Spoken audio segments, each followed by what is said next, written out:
یعنی دا چیلنج دی د اوس نه د قیامت ته پورې نور چې د مغرب باندې راوخیږي د هغه وخته پورې دا چیلنج دی څوک دې ماته ثابته کړي دا کم شرکیات او بدعیات او خرافات چې زموږ په ملک کې کېږي چې دا امام صاحب کول دي څوک دې ثابت کړي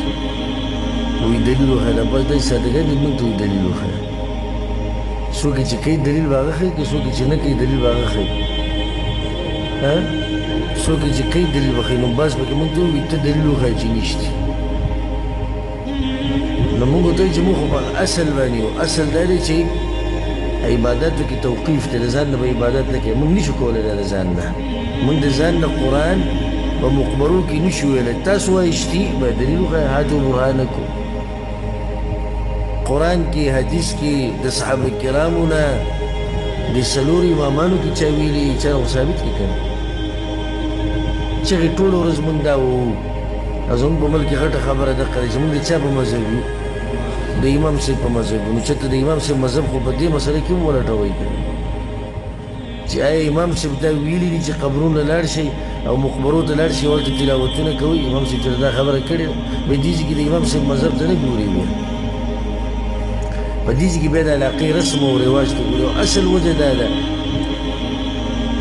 اصل خبره دا ده چې ټولو د خواهشاتو تابعداري ده د امام صاحب تابعداري پکې هم نشته د امام صاحب هسې راټینګ کړی دا یو حقیقت ته چې ووایم په هغې څه دلیل دی چې اصل د خواهشاتو تابعداري ډېرې خبرې چې کله امام صاحب یو خبره کوي او زموږ د رواج خلاف وي او زموږ د ټولګي خلاف وي نو بیا د امام صاحب خبره هم نه مني داسې نه که نه ده چې امام صاحب چې تعویض دا مسله بیان کړې ده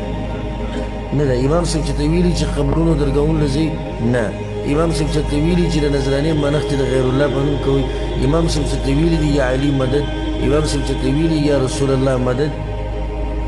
یو ذکرونه دي ویلي نو بیا څنګه دوی دا دعوه کوي چې موږ د امام صاحب په مذهب یو د امام صاحب مذهب ورته هغه رایاد شي که چېرته موږ د قرآن او حدیث مسله بیان کړو نو دی به د قرآن او حدیث په مقابله کې څه شعور را شروع کړي موږ د امام صاحب په مذهب په دې ځای کې ته رایاد شي امام صاحب مذهب عقیده کې درته نه دی یاد په عقیده کې کله وایي زه پلانی یم او زه پلانی یم چې ته د امام صاحب عقیده خو مو وګوره کنه چې د هغه عقیده څنګه وه چې عقیده هغه د قرآن او حدیث ثابته ده او د امام صاحب عقیده هم دغه کومه چې په قرآن او حدیث کې ده نو عقیده ولې نه مني عقیده ولا نه مني او ښه صفا وایي موږ په عقیده کې او په اصولو کې ابو منصور ماتوریدي او ابو الحسن الاشعري پسې روان وو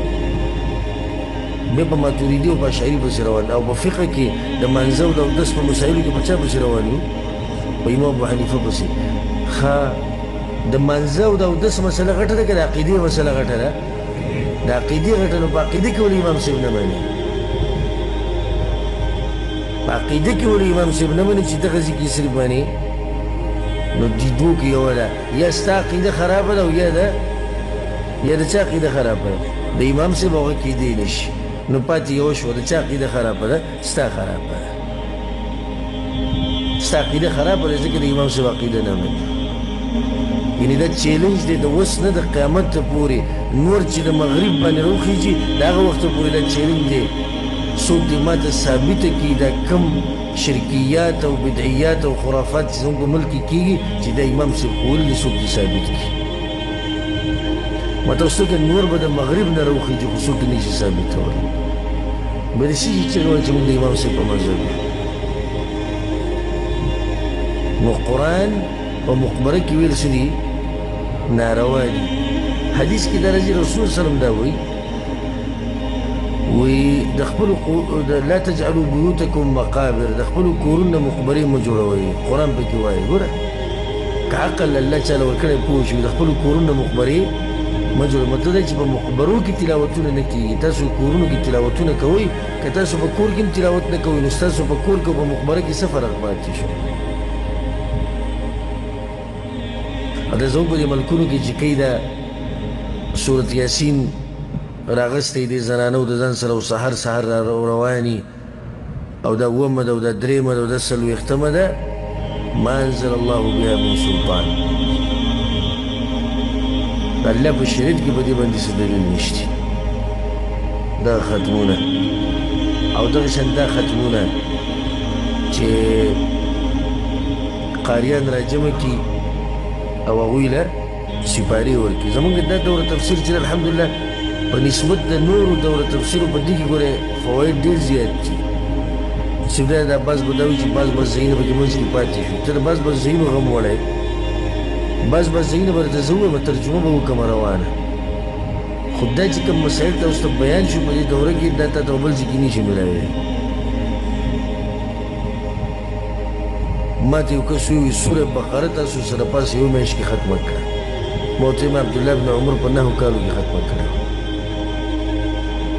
په 9 کالو کې عبدالله بن عمر رضی الله عنه صرف سوره بقره ختمه کړې او ما ورته پوره قرآن چې دی نو په میاشت کې یو کړ وباسو ختم یې کړو خوشحاله یو موږ څه ختم کړو قرآن په دې قرآن کې سوچ کول غواړي د دې نه فواید او احکام راویسته غواړي